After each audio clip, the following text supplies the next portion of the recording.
Chapter 12 verse 1 begins with verse 1, which tells you from chapter 12 to 16 is how should a Christian live. और 12वें अध्याय से बताती है कि एक मसीह को कैसे जीवन जीना And it चाहिए। starts like this. और वो इस तरह I से, beseech you, brethren, मैं तुमसे निवेदन करता हूँ by the mercies of God, परमेश्वर की दया के कारण, that you present your body as a living sacrifice, holy and acceptable to the Lord.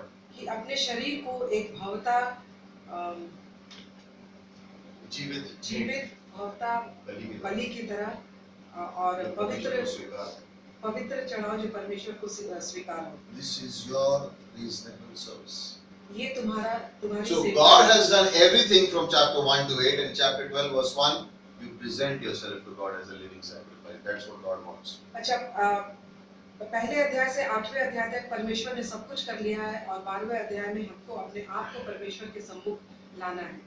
Then in the book of Ephesians chapter 1 to 3, और इफिसियों के पहले अध्याय से 3 तक, it's the work of God ये परमेश्वर का काम है in bringing the believer to a position who is in Christ. विश्वासी को उस स्थान में लाना जहां पर वो मसीह में है। Then chapter 4 verse 1, और चौथे अध्याय से का पहला Paul says, I beseech you to walk worthy of your calling for which you have been called. कहता है, मैं निवेदन करता हूँ तुम जिस रीति से बुलाए गए हो उस रीति से चलो। What's the point? यहाँ पे क्या पॉइंट है? In the Bible, the system is put in place.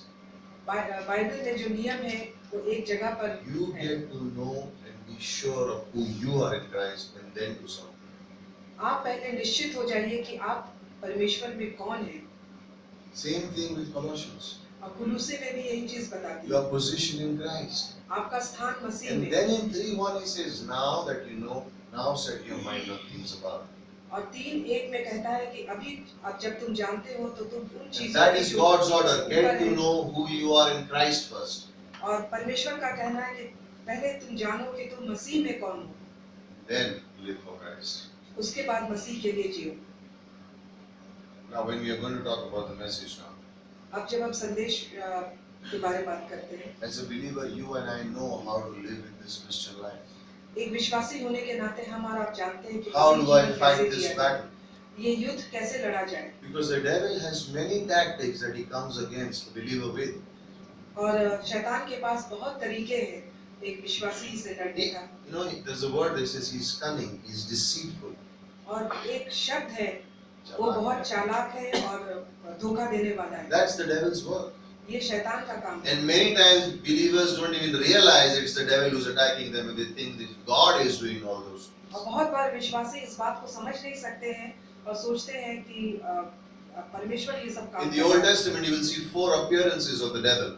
और पुराने नियम में आप देखेंगे 4 बार शैतान आता Where the है। devil personally appears and he's doing something in someone's life. वो शैतान प्रत्यक्ष रूप से आता है और किसी के जीवन में कुछ करता है। And why are we talking about this? Because the battle of spirituality is real. और हम इसके बारे में क्यों बात कर रहे हैं? क्योंकि आत्मिक युद्ध है, वो बिल्कुल सच है। Remember in Acts chapter 19, Paul is casting out demons. प्रेरित के काम के 19वें अध्याय में पौलुस लोगों से And in verse शैतान को 15, निकाल रहा है और 15वें पद में sons of Sceva come and says, by the one that Paul preaches the name Jesus, I am casting this demon to come out in that name of Jesus. Okay? And the demon in the man tells the sons of Sceva, Jesus I know, Paul I know, but who are you? तो स्कीवा के पुत्र में से वो They शैतान को had निकाल रहा no था, power about him.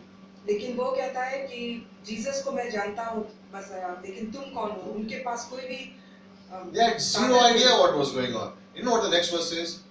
This man leaped and overpowered all of them and ran away. और दूसरे पद बताते हैं कि वो उछला और सबको काबू में किया और चला गया। They had no discernment what was going on. They thought, oh, demons we can also cast out. Paul does it, we can also do it. They had zero idea how to handle और spirituality. उनको इस बात की समझ नहीं थी कि इसे कैसे निकाला जाए। वो सोच रहे थे कि पौलुस ने किया तो हम भी कर सकते हैं। When we talk about the message, you can put the first slide up. जब हम संदेश के बाद संदेश This is how we're going to talk about, okay? Whenever you see the devil in the Old Testament, there is a target. That is एक लक्ष्य है। किस चीज पर वो निशाना लगा रहा है? What is he aiming at? Okay, we'll speak about this in each of the 4 meetings. We'll speak about these 4 things. Second, what is the weapon that he uses? कौन सा हथियार इस्तेमाल करता है? Okay. Third, what is his purpose? उसका उद्देश्य क्या? क्या करने की कोशिश कर रहा है? And fourth, how do we get victory? What do we do to get victory? Okay. So in all the four things, we'll go by one in all of this. हमारी विजय हम कैसे प्राप्त कर सकते हैं? उसकी विरुद्ध कैसे इस्तेमाल कर सकते हैं? Okay. So the first one is in Genesis chapter 3 verses 1 to 6. The devil appears to Eve. पहला है उत्पत्ति के 3 अध्याय में शैतान हवा के सामने आता है। Now turn to 2 Corinthians chapter 11 verse 3 and we'll read that verse quickly. दूसरा कुरिन्थी 11:3। There is a purpose why the devil came to Eve. एक उद्देश्य है कि शैतान क्यों आया हवा के पास। 2 Corinthians chapter 11 verse 3. I want you to think about this verse. Now this is Paul speaking to the Corinthians. ये पौलुस कुरिन्थियों से बात कर रहा है। And he says, but I fear somehow, as the serpent deceived Eve by his craftiness, so your minds may be corrupted from the simplicity that is in Christ. 11.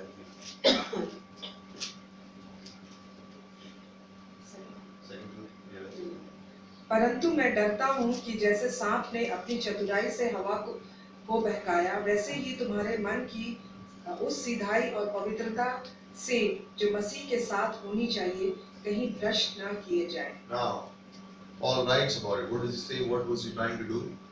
He was trying. What the mind was the target of the devil. हमारा जो दिमाग है वो शैतान के निशाने में है। Genesis 3 speaks about it. उत्पत्ति 3 इसके बारे में बात करती है। But Paul writes the commentary in 2 Corinthians 11. What was the devil trying to do with Eve? He was trying to deceive her in where? In the mind. लेकिन पौलुस इसके बारे में दूसरा कुरिन्थी 11:3 में लिखता है कि हवा को वो कहाँ पे बहका रहा था? उसके दिमाग में। He wants to corrupt our mind. वो हमारे सोच को, हमारे दिमाग को दूषित करना चाहता है। Why does he want to do that? वो ऐसा क्यों करना चाहता है? Because where do we receive the word of God first? क्योंकि हम कहाँ परमेश्वर के वचन को सबसे पहले ग्रहण करते हैं? वो सबसे पहले हमारे दिमाग में आते हैं। If he can corrupt the mind, then the word of God cannot stay in the mind. So he wants to come and do that. अगर वो दिमाग को दूषित कर दे तो परमेश्वर का वचन जो हमारे दिमाग में आता है। The Bible is written for your heart, but it is also written more important for your mind. Colossians 3:1, what did it say? Set your mind on things above, where Christ is seated in the heavenlies. और कुलुसी 3 में लिखा है कि अपने दिमाग को उन सब चीजों के ऊपर रखो जो Deuteronomy chapter 6 verse 5, you shall love the Lord your God with all your heart, all your soul and all your mind. निर्गमन 6:5 में लिखा है कि तुम अपने परमेश्वर से अपने संपूर्ण मन से, अपने संपूर्ण दिमाग से प्रेम करो। Mind. His target is the mind. और वो दिमाग के बारे में बात करता है।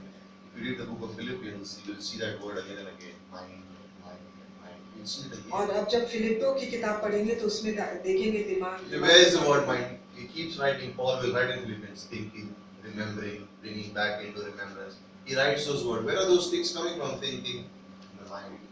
पौलुस इस बारे लिखता है सोचना, याद करना, ये सब चीजें कहाँ हैं? दिमाग में। You know the proverb that we used to learn in school. Empty mind is what? Very good. How about countering that to the Bible verse? Any verse that you remember that you can counter it with? Okay. और एक See how easy it is? और एक कहावत है कि खाली दिमाग शैतान का घर है। उसको बाइबल के किस वचन से हम इसका विरोधाभास कर सकते हैं? How does he use set your mind in things above? That's what the verse was, Colossians 3:1. That's what the counter of the verse is. Anyway, so second is what is the weapon that he uses to corrupt our mind? और वो कौन सा हथियार इस्तेमाल करता है जिससे हमारा दिमाग दूषित हो जाए? Lies. झूठ। So how? कैसे? How did he approach Eve? वो हवा के पास किस तरह से आया? As God said, क्या परमेश्वर ने कहा? He puts some question mind in the mind of the believer against the Bible and God.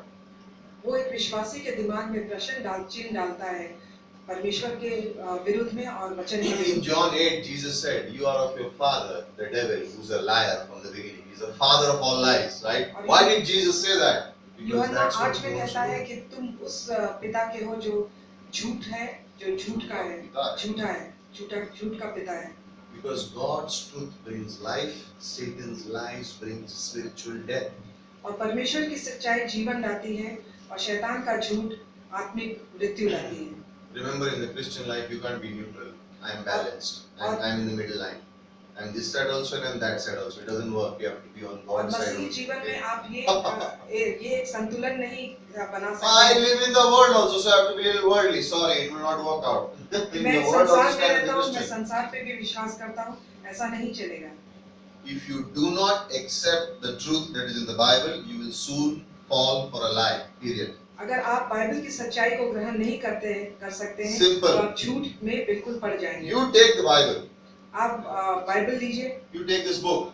आप इस किताब को लीजिए And you say, और आप कहिए all the pages are correct. All. कि सभी पन्ने बिल्कुल सही This हैं। last page, 6 verses, I don't believe in this. और लास्ट के जो 6 पद है मैं Just उससे this. विश्वास नहीं करता। All these pages I believe in except this page. और सिर्फ अंत के जो 6 पद है उस पर मैं विश्वास नहीं You will करता। fall in those areas what's written in those 6 verses. तो Guaranteed. आप उस क्षेत्र में गिर जाएंगे, उस 6 पद में Guaranteed. जो Those are the areas लिखा that हुआ you है। will fall in. Because every word of God is inspired. परमेश्वर का Every एक word. एक शब्द प्रेरित है। And think about how the devil came in Genesis 3. He came in a disguise. और सोचिए कि शैतान उत्पत्ति के 30वें पद में कैसे आता है, वो अपने रूप बदल के आता है। You know, there are a lot of pictures that are shown, photographs of the devil is smiling red, small little horns, a little tail and a little thing. और बहुत सारे पिक्चर हैं शैतान का दिखाया जाता है कि वो Oh, lovely little Satan, small little devil. छोटा सा He's हंसता हुआ, smiling, he's got a halo and he's like this. And people उसके are 2 like, सींग oh, हैं, devil is उसके harmless creature. चारों ओर रोशनी है, Harmless creature, devil is harmless. तो वो बिल्कुल हानि नहीं पहुंचाने That's वाला what he है। wants you to think about him, that he is harmless. तो वो चाहता है कि आप उसके बारे ऐसा ही सोचे कि वो किसी Oh, he को can't हानि do नहीं anything to पहुंचा us. सकता, That's वो what he हमें कुछ wants. नहीं कर सकता है। वो He वही will चाहता है use शैतान। lies so that you will believe that. वो झूठ का सहारा लेगा कि आप उस पर And विश्वास कर remember, सकें। he will always come in a disguise. He will never come in his true form because then you will discern, "Arey, the devil, like, I don't want." He और will always वो come in हमेशा disguise. वेश बदल के आएगा, वो अपने सच्चे रूप में नहीं आएगा, नहीं तो आप उसे पहचान जाएंगे। And his first way will always be questioning God's word. और उसका पहला तरीका होगा, वो हमेशा परमेश्वर के वचन को पर प्रश्न करेगा, Always.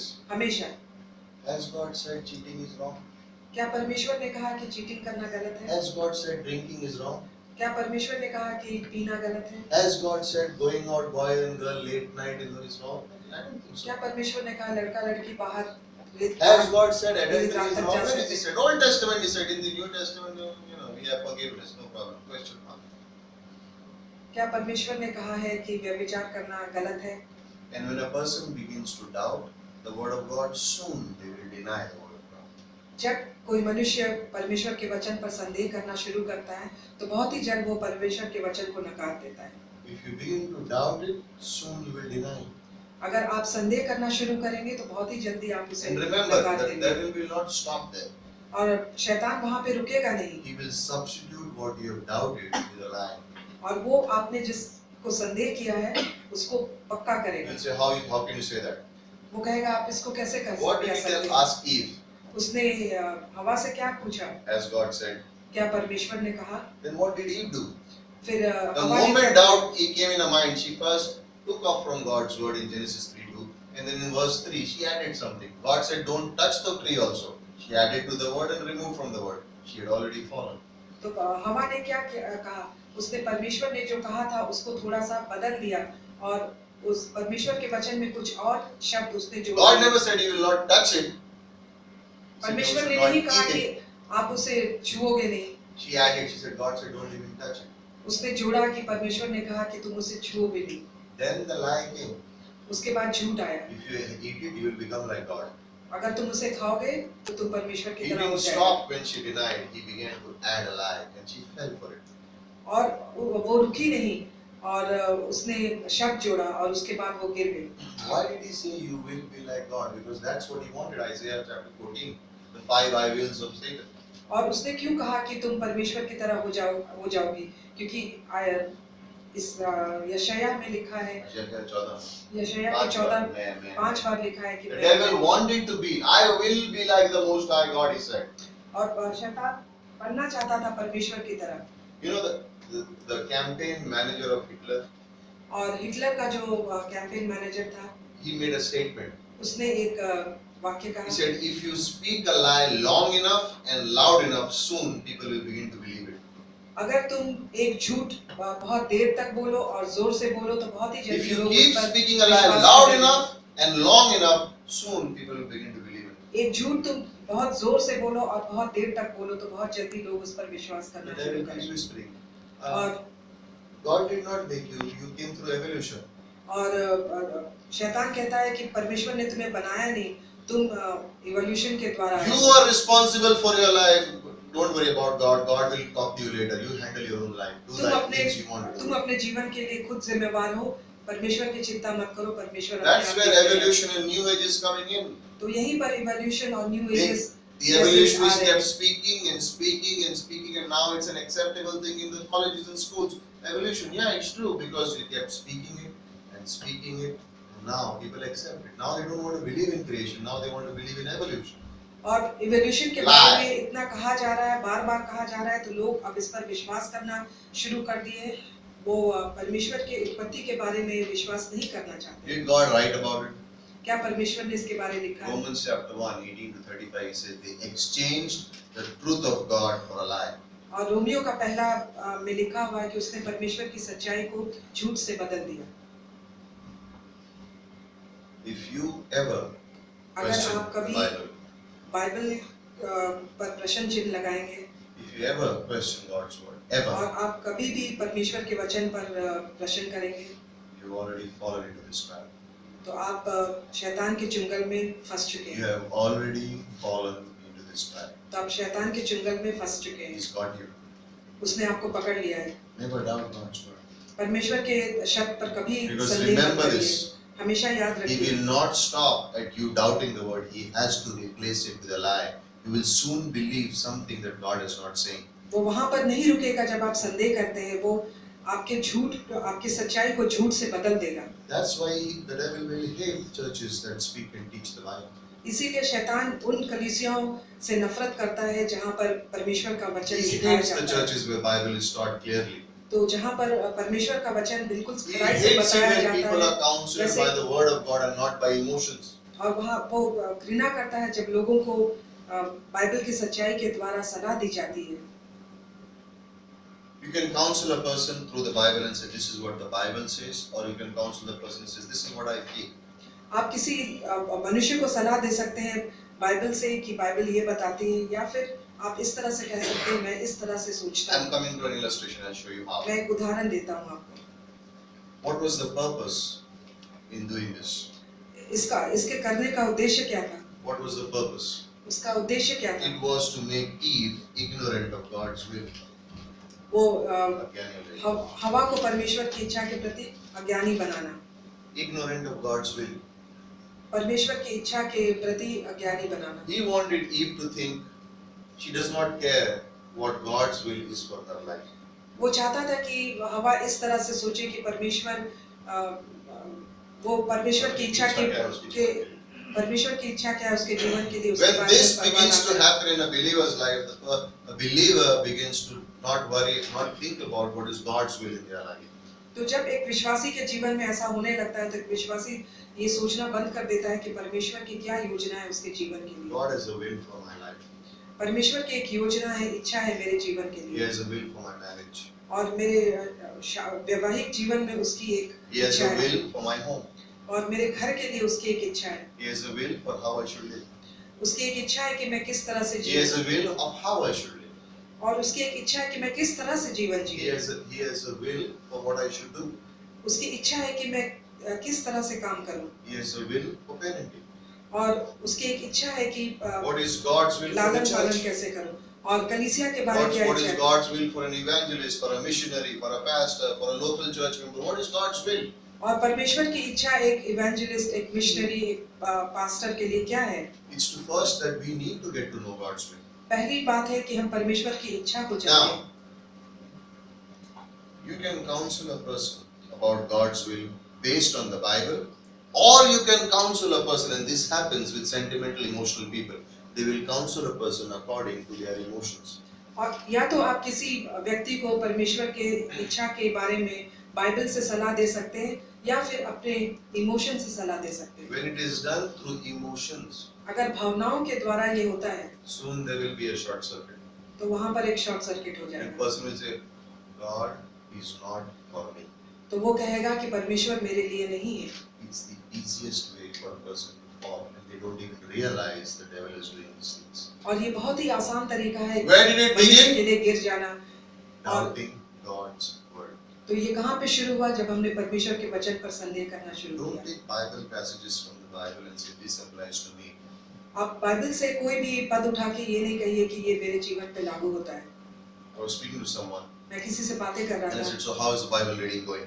मैं पूछ रहा था कि बाइबल की पढ़ाई कैसे चल रही है। And he said, every day I read the Bible. और वो कहता है हाँ मैं रोज बाइबल पढ़ता I said, हूँ। how? कैसे? He said, I open the Bible wherever I find it, from there I start. मैं बाइबल खोलता हूँ, जहाँ पर भी खुल जाता है वहाँ से मैं शुरू हो जाता I हूँ। said, what did you read today? मैंने पूछा आज तुमने क्या पढ़ा? He said, today I have not read it. तो उसने कहा आज मैंने कुछ भी नहीं पढ़ा। This is today. Today I'm talking about today. What happened? आज के So I बारे said, में what बातें did you कर read रहे हैं। yesterday? तो कल मैंने पूछा कल तुमने क्या पढ़ा? He said, I read Proverbs chapter 18. मैंने नीति वचन के 18वें अध्याय पढ़े। He said, which verse? What did you learn from Proverbs chapter 18? कौन से पद पढ़े और क्या तुमने सीखा? And he said, I read this verse. तो उसने कहा मैंने ये He said, what does that verse ये say? पद- तो मैंने पूछा कि ये वचन क्या बताती है? And he said, it speaks about word and this. And I said, you're wrong. तो उसने कहा कि ये वचन वचन के बारे में बताती। तो मैंने कहा नहीं तुम गलत You हो। know what the verse said? He said, I read verse 22. उसने कहा कि मैंने 22वां पद पढ़ा। Read Proverbs 18:22. आप नीति वचन के 18 का 22वां पढ़िए।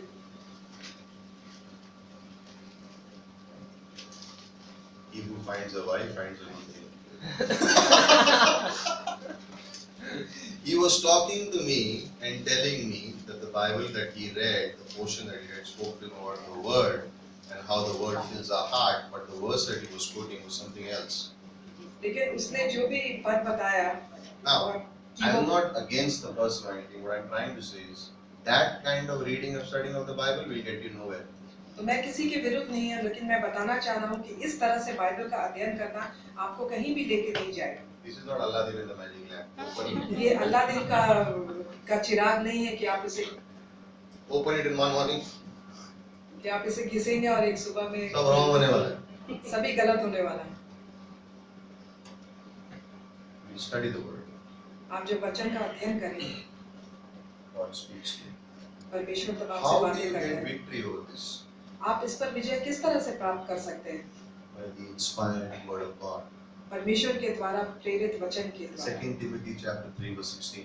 दूसरा तिमुथी का 3:16। All scripture of God is inspired परमेश्वर के सारे वचन परमेश्वर के द्वारा प्रेरित हैं। and profitable ये लाभदायक है for teaching, पढ़ाने के लिए, reproof, सही सुधारने के लिए, correction, सुधारने के लिए, correction, सुधारने के लिए, correction सुधारने के लिए and training. और प्रशिक्षण देने के लिए। You don't like correction. हमें सुधारना अच्छा नहीं लगता है। I'm not talking about you, I'm talking about myself. मैं आपके बारे में बात नहीं कर रहा हूँ। You मैं love अपने बारे में correction, I don't. आप सुधारना पसंद कर सकते हैं, लेकिन मैं नहीं। That's how we get victory from this. इसी तरह से हमें By इसके the ऊपर विजय प्राप्त inspired होती है। word of God. परमेश्वर के प्रेरित वचन के द्वारा। That's the only way you will get victory over this. इसी के द्वारा आपको विजय प्राप्त हो सकती है। Deuteronomy 8:13, Deuteronomy 6:16, sin 6:13, Deuteronomy 8:3 I think. व्यवस्था विवरण 8:3, 6 का 16, 6 का 13, all speak about the word of God being the key to victory. और सभी परमेश्वर के वचन के बारे बताती है और परमेश्वर का वचन ही है विजय। How did Jesus defeat the devil in the New Testament? परमेश्वर ने शैतान को किस तरह से How did he defeat him? नए नियम में? What did he say? उसने क्या It is कहा? what? It's written. Somewhere? He quoted the scripture back to him. उसने वचन से ही That's how we got victory. उसी तरह से उनको विजय प्राप्त हुई। When the verses were quoted, what was the devil's reaction? जब वचन बताया गया तो शैतान का क्या रिएक्शन था? He went away. तो वो चला गया। You and I, when we have the word of God in us, the Holy Spirit will use it in these moments and give us victory. और आप और हम अगर हम वचन पढ़ेंगे तो पवित्र आत्मा हम इसे काम में Because that's what Jesus said, that man will not live by bread alone, मनुष्य सिर्फ रोटी के द्वारा नहीं but by every word. He didn't say some words, he said by every word spoken from the mouth of God. लेकिन परमेश्वर के प्रत्येक वचन जो परमेश्वर के मुंह से निकला The है। psalmist in Psalm 119 said the same thing. भजन संहिता में Your word, where have I hidden 119 it? In my heart, that I may not sin against you. तेरे वचन को मैंने अपने हृदय में छुपा रखा है क्योंकि मैं तेरे विरुद्ध पाप न करूं। So the target is your mind. He will speak lies so that you don't go away from the word, from the will of God, and your victory will come through the inspired word of God only. तो शैतान का लक्ष्य है हमारा दिमाग और उसका हथियार है झूठ, कि हम झूठ में रहेंगे और हमें विजय नहीं प्राप्त होगी। You have an area of your life where you're confused in your mind. Go back first to the Bible. Don't go to your best friend first. Go back to the Word first. Ask God. Go with the Holy Spirit. Get someone. If you don't get understanding, then come to the order of table of organization and get proper advice. Don't get emotional. अगर आपको कोई उलझन है तो सबसे पहले आप वचन में जाइए, और अगर वचन से भी आपको कुछ प्राप्त नहीं होता है तो आप जो टेबल ऑफ ऑर्गेनाइजेशन है उसमें जाइए, अपने दोस्तों के पास नहीं जाइए, आप वचन पे फिर चले जाइए, आप वचन के तरफ जाइए। When a man or a woman doubts the word, the only victory can come by going back to the word of God. जब कोई God for what He has said. जब कोई पुरुष या स्त्री वचन संदेह करता है तो आपको विजय सिर्फ इसी तरह से प्राप्त हो सकती है जब आप वचन की ओर जाएंगे। There is no other way. और कोई दूसरा तरीका I wish I could say there was another way. There is no other way. मैं चाहता मैं कि कह सकता कि कोई और भी रास्ता हो, लेकिन कोई और रास्ता नहीं है। Second. दूसरी बात। Second time you see the devil in the Bible is in the book of Job. दूसरी बार आप शैतान को देखिए अय्यूब के पुस्तक में। Chapter 1 and 2. अध्याय 1 और 2 में। He comes. वो आता है। And he says. और कहता है। And God tells the devil. और परमेश्वर शैतान से कहता है। Have you seen my servant Job? क्या तुमने मेरे सेवक अय्यूब को देखा है? God is boasting a little bit about Job. तो परमेश्वर अय्यूब के बारे थोड़ा अच्छे से बोल रहे हैं। And the devil is saying, you are protecting him, that's why. Leave him for a little while, then I'll show you. और अय्यूब शैतान कहता है क्योंकि आप उसे सुरक्षा दे रहे हैं, आप उसे छोड़ दीजिए तो God sets the boundaries. तो परमेश्वर है आपके और एक बाउंड्री डालता है। And then he says, go. और वो कहता है कि जाओ। But don't take his life. लेकिन उसका जीवन नहीं लेना। So Job begins to trouble. So the devil begins to trouble Job now. तो शैतान अय्यूब को परेशान करना शुरू करता है। What was his target? तो उसका उद्देश्य क्या था? उसका निशाना क्या था? उसका शरीर। उसका शरीर। How did he want to attack the body? By giving sickness. तो वो शरीर को किस तरह से आक्रमण करता है शरीर पर? उस पर बीमारी लाकर। He sends sickness. तो वो बीमारी भेजता है शरीर पर। And there is a reason why he did that. और एक रीजन है उसने ऐसा क्यों किया? Because he wanted Job. Sorry, the next one, suffering or sickness. The purpose was to make Job impatient with God's purpose. और इसका उद्देश्य था कि वो अय्यूब को परमेश्वर के प्रति धीरज खो दे। That was his purpose. तो वो उसका उद्देश्य था। He wanted to make him impatient. तो वो चाहता था कि वो परमेश्वर के प्रति धीरज। Why does he go after the body? तो वो शरीर के पीछे क्यों जाता है? Because your body is what? The temple of the Holy Spirit. क्योंकि आपका शरीर पवित्र आत्मा का मंदिर है। 2 Corinthians chapter 4 verse 7 says that in your body is a treasure. दूसरा कुरिन्थी 4:7 में कहता है कि आपके शरीर में एक Romans chapter 6 says that your body is a tool of righteousness. Romeo का 6:7 कहता है कि आपका शरीर पवित्रता का स्थान है। Remember this. आप याद रखें। There can be times कुछ ऐसा समय हो सकता है when things happen to us. हमें कुछ हो सकता है। Don't blame God for it. आप परमेश्वर को दोष न दें। What do I mean? इसके बारे में क्या? Remember in 2 Corinthians, Paul had a thorn in the flesh. दूसरे कुरिन्थी में पौल के शरीर में एक कांटा था। He says it's a messenger from Satan, sent to trouble me. तो एक It was an affliction. शैतान के द्वारा संदेश वहां था जो उसे परेशान करने को। But what did he say? My grace is, God's grace is what? Sufficient to me. Now many तो उसने times. क्या कहा कि परमेश्वर का अनुग्रह मेरे लिए Now काफी think है। about this. Many times the word grace means undeserved merit, but it also means strength. बहुत बार अनुग्रह का मतलब है जो आपको नहीं मिलना चाहिए वो मिलता है, लेकिन बहुत बार ये भी उसका मतलब होता है सामर्थ्य। So when suffering, now a lot of people think God sent this on my body. बहुत बार लोग कहते हैं कि परमेश्वर ने मेरे शरीर में To discipline me. मुझे सुधारने के लिए। Can a father say to a child, come here, you have been disobedient to me, so let me give you, what, like flu for 2 days, or let me break your leg for a little while. Will the father do that to the child? क्या कोई पिता अपने बच्चे को कह सकता है कि मैं तुम्हें सुधारना चाह सकता हूँ, तुम्हें 2 दिन के लिए फ्लू दे दूँ, तुम्हारी टांगे तोड़ दूँ? Will a father say that to the child? कोई पिता ऐसा Come, you have not been a good child. I will give you blood cancer for 1 year. तो कहता है कि आओ तुम अच्छे बालक What नहीं हो, kind मैं of तुम्हें father 1 is साल he? के लिए ब्लड कैंसर दे दूँ। तो कैसे पिता है? What kind of father is he? तो वो किस तरह का पिता है? Doesn't happen that way. इस तरह से नहीं होता है। Doesn't happen that way. इस तरह से नहीं होता है। But there is a reason that the body is attacked. एक कारण है कि शरीर पर क्यों आक्रमण होता है। He wants you to get impatient with God's purpose. तो वो चाहता है कि आप परमेश्वर के उद्देश्य से धीरज खो दें। You say, how do you know? आप पूछेंगे कि आप कैसे जानते हैं? James chapter 5 verse 11. याकूब का 5:11। You know which is the greatest commentary for the Old Testament? वो नए Best commentary for the Old Testament. Do you know that? अच्छा कमेंट्री कौन है? The New Testament. नया नियम। You want to understand the Old Testament? Read the New Testament. You get it. आप पुराने नियम को समझना चाहते हैं तो आप नया नियम। James chapter 5 verse 11 says that we count blessed those who endured. You have heard of the patience of Job who endured.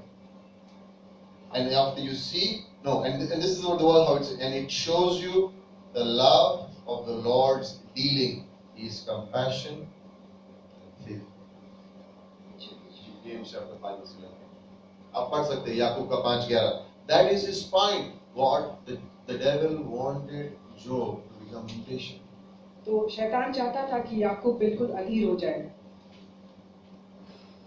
Is impatience good or bad? अधीर होना अच्छा है या बुरा है? Is impatience? What is impatience? Adhir. Yeah. Is impatience good or bad? How many say good? कितने लोग अच्छा कहते हैं? Okay, no one is saying anything. I said in the message first that you cannot be neutral. मैंने पहली बात कहा कि आप न्यूट्रल नहीं हो सकते। Was Abraham impatient? क्या अब्राहम अधीर था? Did he have a problem? क्या उससे कुछ प्रॉब्लम हुई? Was Moses impatient? क्या मोसेस अधीर था? Did he have a problem? क्या उससे कुछ परेशानी हुई? Was David impatient? क्या दाऊद अधीर था? Did he have a problem? क्या उससे कुछ परेशानी हुई? Was Peter impatient? क्या पतरस अधीर था? Did he have a problem? क्या उससे कोई परेशानी हुई? The problem came because he was impatient.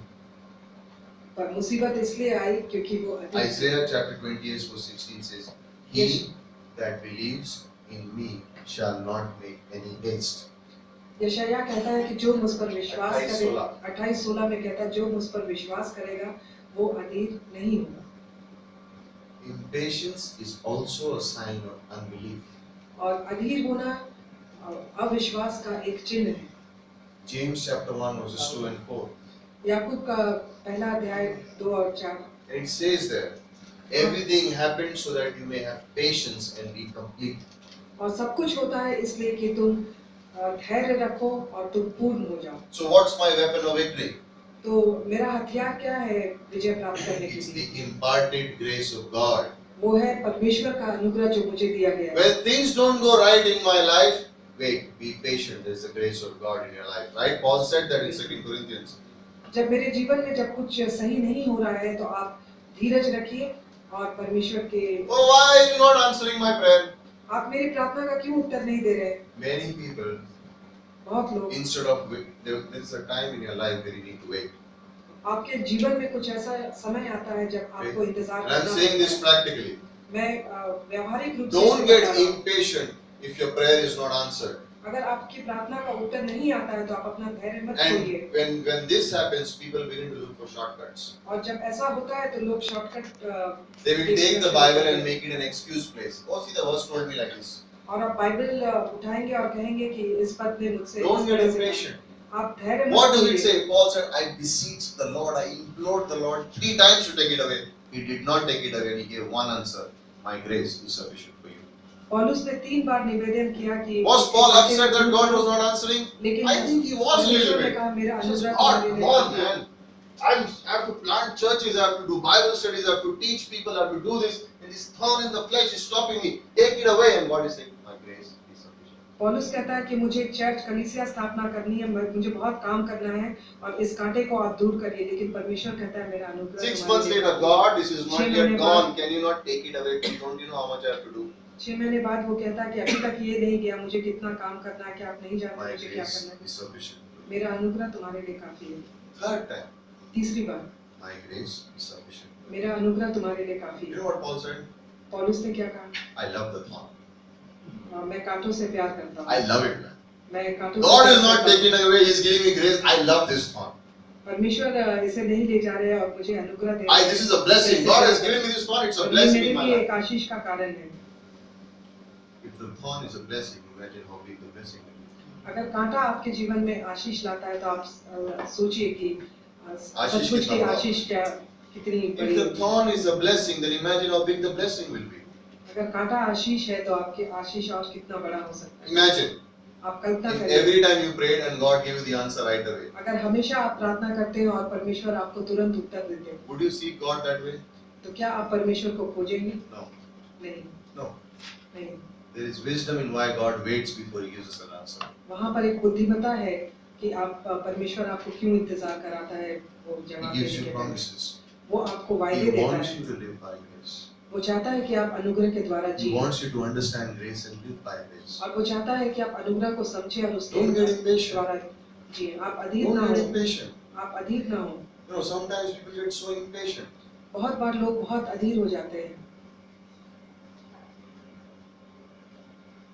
And when they do not have patience, जब उनके पास धीरज नहीं रहता है, guaranteed they take wrong steps in life. तो निश्चित है कि वो जीवन में गलत कदम उठाएंगे And then blame God. और उसके बाद परमेश्वर पर Because दोष things डालेंगे। don't work out the way you want it, then blame God. Easy. अगर आपके जीवन Anyone में can do चीजें that. उस तरह से नहीं होती जिस तरह से आप चाहते हैं तो आप फिर Or परमेश्वर पर दोष लगाते हैं। maybe this was God's will for my life. और या कहते हैं कि ये परमेश्वर की योजना थी मेरे जीवन में। Wrong.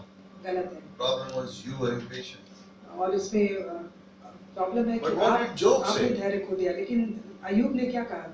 You know, blessed be the name of the Lord. उसने कहा परमेश्वर का नाम आशीषित हो। He remained patient.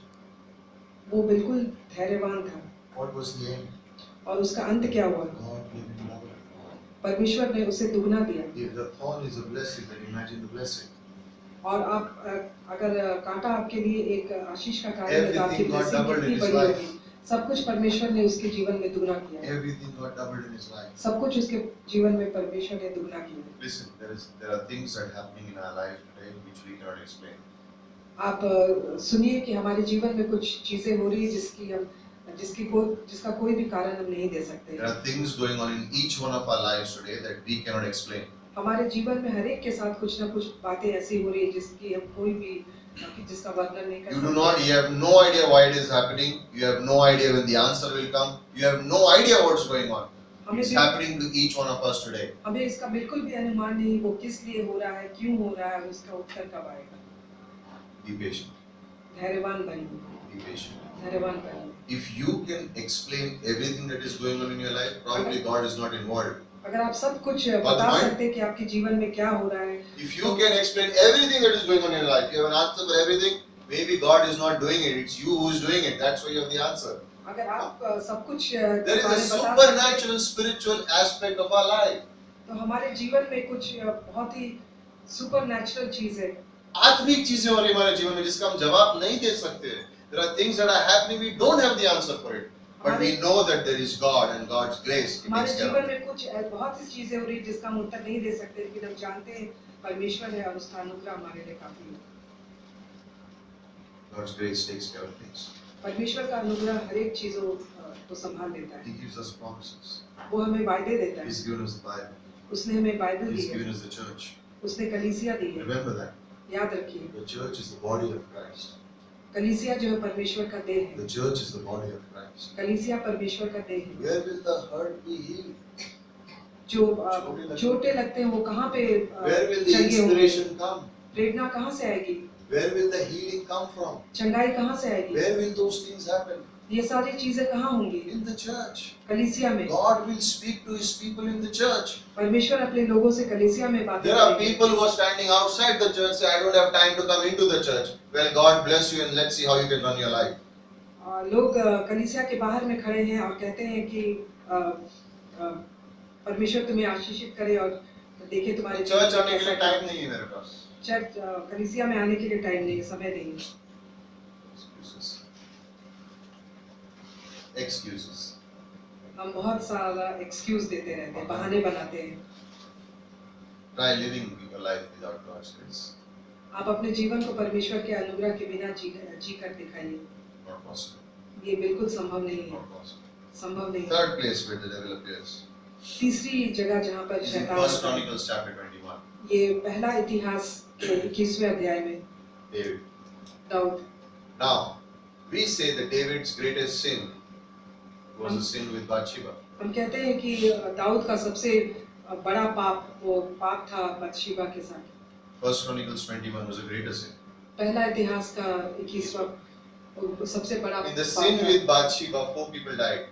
और बत्शेबा के साथ पाप करने में 4 लोगों की मृत्यु हुई। Because of this sin, 7,000 people died. इस पाप के द्वारा 70,000 लोग It मरे। says the devil provoked Israel to number.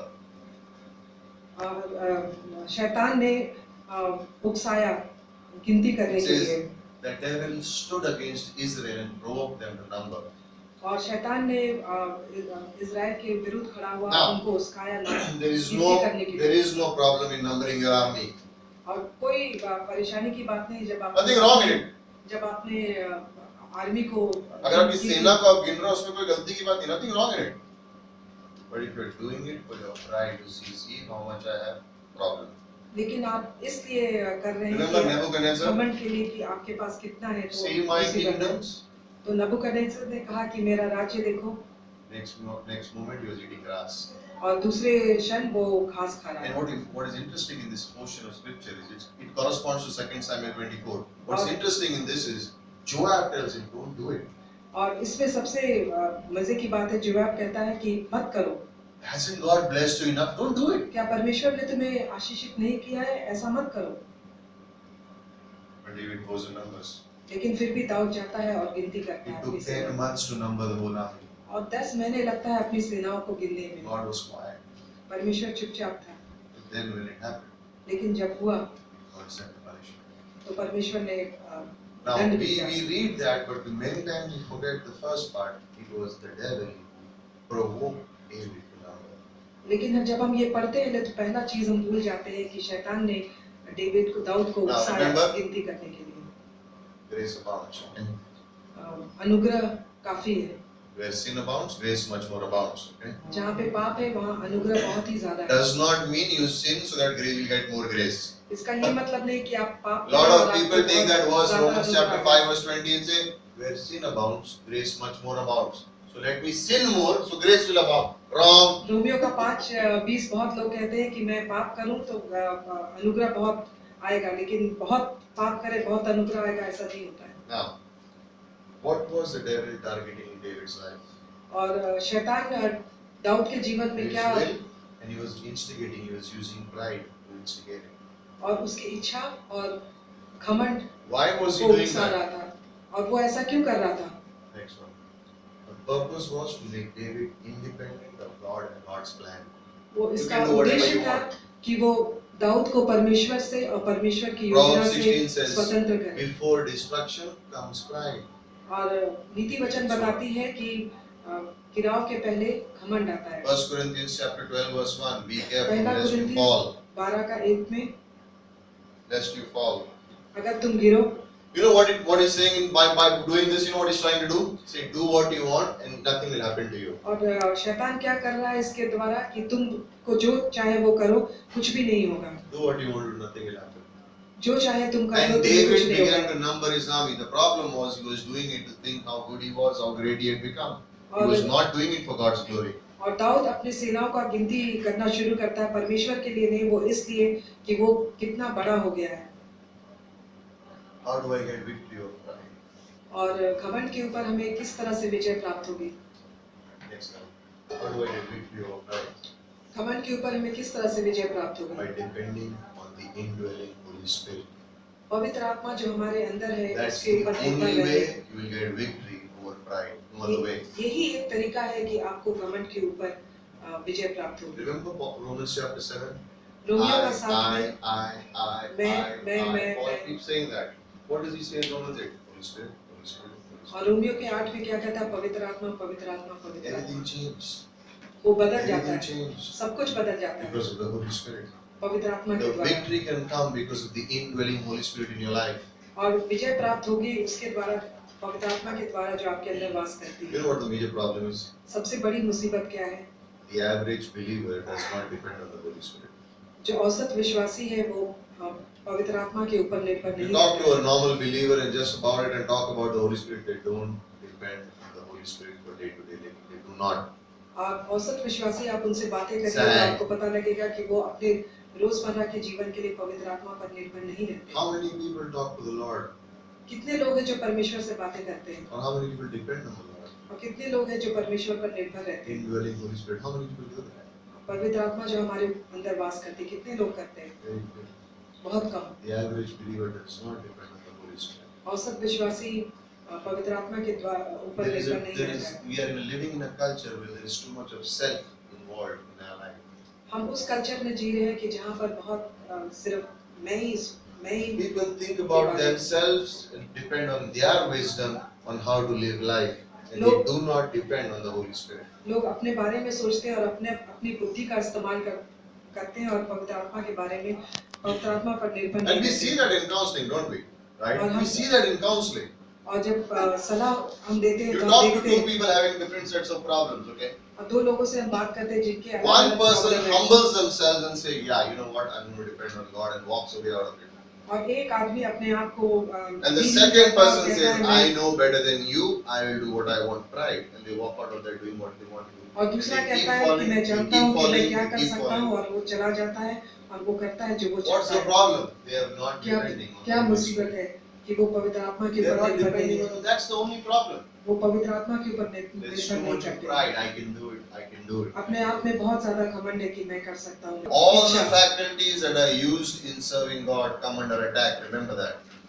जितने लोग परमेश्वर की सेवाकाई करते हैं वो जिस भी शैतान चीजों के से हम परमेश्वर की सेवा कर सकते हैं, वो सारी चीजें पर आक्रमण मन, होता है। शरीर, all the things that can be used for God, the devil attacks them. How do I get victory? मुझे इस पर विजय कैसे प्राप्त होगी? James chapter 4 verse 7. याकूब 4:7 से Submit yourself to God and resist the devil, he will flee from you. अपने आप को परमेश्वर के सामने समर्पित करो और Now, शैतान का विरोध करो, वो भाग जाएगा। people will take that verse, लोग इस आयत को लेते हैं, submit to God. परमेश्वर को समर्पित करो। Okay, I'm submitted. ठीक है, मैं परमेश्वर पर And resist समर्पित the हूँ devil. और शैतान को Resist the devil. और Resist the devil. Have to fight. अपनी ताकत से शैतान को उससे लड़ते हैं। You try to fight the devil, you lose, guarantee. आप शैतान से लड़े, आप बिल्कुल हार You जाएंगे। will lose. आप हार जाएंगे। You will lose. आप हार जाएंगे। Yeah, you can tell them it will take us 5-7 more minutes and then because you can tell 5-7 more minutes and then we choose. Submit yourself to God. अपने आप को Resist the परमेश्वर के devil, he प्रति will flee from you. परमेश्वर के प्रति समर्पित करिए और शैतान का विरोध You know what करिए, it वो means? भाग जाएगा। इसका मतलब क्या है? You submit to the Bible आप वचन के प्रति समर्पित हो जाएं and God will do the resisting. और परमेश्वर Okay. विरोध करेगा शैतान का। You go like this आप इस तरह से आइए and then God does the resisting. और परमेश्वर You don't try to fight the devil, you lose. आप शैतान से लड़िए मत, आप हार जाएंगे। He's a high-ranking demonic angel. He'll lose. You'll lose. वो बहुत ही ऊंचा I'll fight the devil. वो बहुत ही ऊंचा शैतान है। We'll shout, we'll bark, we'll हम nothing's going to चिल्लाएंगे, happen. लड़ेंगे, लेकिन कुछ नहीं होगा। People will look at you and say, "You are one crazy." लोग आपको देखेंगे और आप कहेंगे कि तुम Talk पागल हो at the गए। devil, shout at the devil, fight. Let God do that. You submit to the word. आप वचन के प्रति समर्पित रहिए और बाकी काम परमेश्वर करेगा।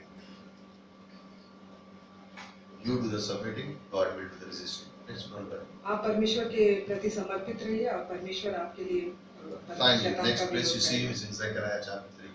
और अगली जगह ज़करिया तीसरे अध्याय में, you see Joshua the high priest. के तीसरे अध्याय में Zechariah's vision. उसकी कल्पना दर्शन। It's speaking about soiled garments, which means sin. वो गंदे कपड़ों के बारे में बात कर रहा है, जिसका मतलब है पाप। And this is a picture in heaven. और ये एक Joshua the high priest is standing on one side, Jesus Christ is on one side, the devil is on the other side, and God the Father is on the throne. This is a picture that is painted there.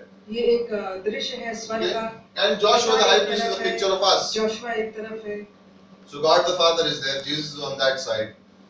This is the devil, and the believer is here, and the devil is here. Like example, okay? विश्वासी है, शैतान है, परमेश्वर पिता है, और The believer sins. The believer विश्वासी sins. है, पाप करता है। The devil says, God, see this believer? और शैतान कहता है कि You died for this believer, he विश्वासी sinned. को देखिए, इसके लिए आप मरे, इसने पाप He किया। sinned. इसने पाप किया। What is God's answer in Zechariah chapter 3? तो ज़करिया में परमेश्वर का उत्तर क्या है? The Lord rebuke you. कि परमेश्वर आपको डांटे। The Lord rebuke you. परमेश्वर आपको डांटे। What's the target? इसका Our उद्देश्य heart. क्या है? हमारा हृदय। What is the weapon that he uses? और हथियार क्या है वो इस्तेमाल करता है? Accusation. दोष लगाना। What's the purpose?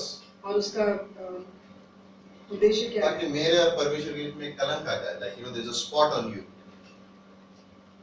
God says you are spotless, you are cleaned by my blood, you are washed by my blood, there is nothing wrong in you, and the devil is trying to prove, see, there is a spot in him, he's a sinner. परमेश्वर कहता है तुम बिल्कुल निष्कलंक हो, तुम मेरे लहू के द्वारा धोए गए। But hasn't the blood of Christ set me free? शैतान कहता है कि तुम पापी हो। क्या परमेश्वर Hasn't के he done लहू ने that? हमें पाप से छुटकारा नहीं Hasn't he दिलाया? done it? उसने क्या हमारे लिए He's कर नहीं cleansed किया? me. उसने मुझे धो दिया है। The devil can accuse you. He will keep accusing you. Your heart. You शैतान know आप पर why? दोष लगा The सकता moment है। you begin to have guilt, you will stop serving God. What's the victory? How do we get जब victory? आपके अंदर He wants to bring. गलती की भावना है, This is तो what आप it is. परमेश्वर की सेवकाई करना बंद कर This is the दीजिएगा। devil's strategy. और When you शैतान do की something ये good- योजना है कि आप कुछ अच्छा करें, When you do something good, आप कुछ अच्छा करें, the devil will speak lies about you. तो शैतान आपके बारे में झूठ बोलेगा। When you do something bad, अगर आप कुछ गलत करें, the devil will speak truth about you. तो शैतान आपके बारे में सच्चाई When बोलेगा। you do good, he says, "Hey, useless. What's the problem?" When you sin, dekha, he is a sinner. That's what he does. He is continuously accusing the brethren before God. That's his ministry. तो शैतान की सेवकाई है कि वो Read Revelation chapter 12 verse 10. एक विश्वासी के दोष लगाता विरुद्ध रहता है में दोष हमेशा। लगाता रहता है। And God says, "The Lord rebuke you." और परमेश्वर कहता है कि परमेश्वर तुम्हें डांटे। In Zechariah 3 verse 4, it's a beautiful verse. God says, Zakaria "Take 3 away के his एक filthy में- garments and put on him a new garment." कि गंदे कपड़े ले लो और नए कपड़े डालो। What's the defense? आपका It's the finished work of Christ, and it's the interceding. The word prayer, actually, what I meant to say is, it's Christ is interceding for us in heaven. तो हमारा हथियार क्या है? Romans chapter 8. God is praying for you in heaven. Romeo का 8 में परमेश्वर आपके लिए प्रार्थना कर रहा है स्वर्ग में। God is interceding for you in heaven. परमेश्वर आपके लिए That's प्रार्थना what कर He रहा है wants from स्वर्ग your में। life. तो वो चाहता है ये आपके जीवन से, Because the devil will keep accusing you. क्योंकि शैतान आप पर हमेशा You see, दोषारोपण you and I करेगा। are not perfect. आप और हम बिल्कुल You and I सही will नहीं fall into sin. है। हम और आप पाप में गिर But then there जाएंगे। is 1 John chapter 1 verse 9. Confess it, repent, and God cleanses you. That very moment He is just and faithful. लेकिन 1 जॉन चैप्टर 9 में है कि आप अपने पाप को स्वीकार करिए तो When परमेश्वर आपको the माफ करेगा, accusation आपको is साफ thrown at you, करेगा। you know what happens when लेकिन आप पर जब दोषारोपण होता है, has someone accused you of something? किसी ने आप पर दोष लगाए हैं, What happens when you're accused? क्या होता है जब आप पर दोष लगाए जाते Well, हैं? you lose your confidence. तो आप अपना You आत्मविश्वास say, खो देते हैं। why is he saying that about me? आपको लगता है कि क्यों मेरे बारे में इस तरह से What कह has रहे हैं? happened is you've forgotten your position, who you are in Christ. तो ये इसलिए होता है कि आप You've अपना forgotten स्थान what भूल गए हैं Christ कि is आप doing for मसीह you में right क्या, now. और आप भूल गए कि क्रिस्ट आपके लिए अभी क्या कर रहा है। Your sins are paid for. आपके पापों का भुगतान हो And चुका है Christ is praying for you. और मसीह आपके लिए प्रार्थना कर रहे हैं। Exactly what you need. यही है आपको जो चाहिए। What are the things that the devil attacked? और क्या चीजें हैं जो शैतान Mind, आक्रमण करता है? body, दिमाग, शरीर, will, इच्छा heart. और हृदय। Love the Lord your God with all your heart, mind, body, and soul. आप अपने पूरे संपूर्ण मन से The very things that God asked you to love Him को with, प्रेम those करिए, very अपने areas He will संपूर्ण मन attack. से, संपूर्ण इच्छा से, संपूर्ण शरीर से। But how do you get victory? लेकिन आपको विजय कैसे प्राप्त होती है? All those things are mentioned. In It's सब the चीजों word के of द्वारा, God, it's परमेश्वर के grace वचन given to के you, द्वारा, it's अनुग्रह the के द्वारा, intercession of Christ, and it's the Masih indwelling के Holy प्रार्थना के Spirit. द्वारा और पवित्र आत्मा जो हमारे अंदर वास A करती है। believer cannot live a defeated life. एक विश्वासी पराजित जीवन नहीं बिता सकता। You know who the miser is? एक कंजूस कंजूस कौन है? Few years back, there was an article in the Midday. कुछ साल पहले मिड डे में एक लेख आया था। They followed 5 beggars. 5 भिखारियों को उनका पीछा किया। Reporters. Report All these 5 people had 2-3 bedroom flats in Mulund, Kandivali, and all those places. But they were staying up. They were coming every day outside a particular railway station and begging. इन पांचों के पास 3-4 flat थे मुलुंड में, कांदिवली में, लेकिन ये रोज Each one of them had a family and they had a flat and they were begging on the streets. और वो रोज आते थे भीख मांगने के लिए सड़कों पर। Sometimes Christians are like that. बहुत बार मसीह इस तरह से। We are seated in the heavenlies, but we are living like beggars. हम ऊंचे स्वर्गीय स्थान में बैठे हैं, लेकिन हम भिखारियों की we are तरह seated in the heavenlies and we are behaving like इफिसियों beggars. में कि हम स्वर्गीय स्थान में बैठे हैं, लेकिन हम भिखारियों की तरह व्यवहार कर रहे हैं। We have the riches of Christ and we live like misers. हमारे पास परमेश्वर का धन है। What did the Bible say? You are कंजूस की तरह given रहे हैं। all the riches of His grace. सारी अमीरता अनुग्रह की तुमको दी गई है, तो तुम कंजूस की तरह जी रहे हो। In America they found a lady. America में एक स्त्री को ढूंढा। She lived on skimmed milk or something. तो वो दूध और किसी चीज पे जिंदा रहती थी। Her son got sick. उसका बेटा बीमार हो गया। She argued about the cost of a small tablet. और एक छोटे से दवाई के दाम के बारे में उसने बहस किया। Son died. उसका बेटा मर गया। She got sick. वो बीमार हो गई। She argued about the treatment cost. तो उसने इलाज के खर्च के बारे में बहस किया। वो मर गई। After her death, मृत्यु के बाद they found उन्होंने पाया she had $16 million. उसके पास $16 बिलियन। $1.5 crore उसके पास। There's a lady in Yari Road. एक यारी रोड में एक महिला है। She has 1.5 acre of land. उसके पास 1.5 एकड़ जमीन है। She lives in a hut. वो एक झोपड़ी में रहती है। Everyone in her family is doing well. उसके परिवार के हर एक लोग बहुत अच्छा कर रहे हैं। She lives in a hut. वो एक झोपड़ी में रहती है।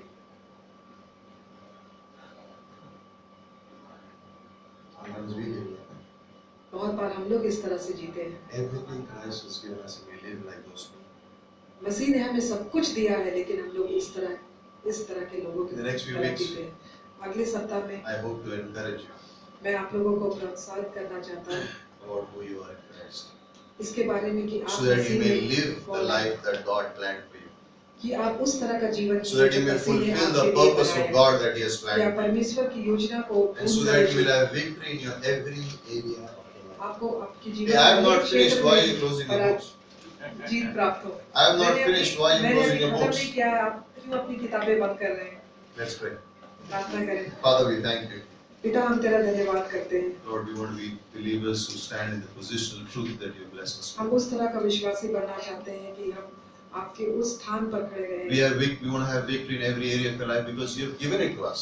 हमें जीवन के हर क्षेत्र में विजय हो, क्योंकि आपने मुझे हमें दिया है। In the next few series, Father, और अगले आने वाले सीरीज में teach us those things. हमें इन सब चीजों के बारे As में we depend सिखाइए। upon your word, हम आपके वचन पर निर्भर हैं, on the grace of God, आपके अनुग्रह के ऊपर on the निर्भर हैं, Spirit of God, आपके पवित्र आत्मा के ऊपर and the निर्भर हैं, forever interceding Son of God. और उस परमेश्वर के लिए जो हम हमेशा हमारे लिए प्रार्थना कर रहे Bless हैं। your children, your people. आपके बच्चों को और Even those आपके who लोगों could को not आशीष make it, करिए, उनको भी जो यहाँ पे नहीं आ Give सके us great strength. हमें सामर्थ दीजिए। In Jesus' name we pray. प्रभु यीशु के नाम से प्रार्थना Amen. करते हैं, आमीन।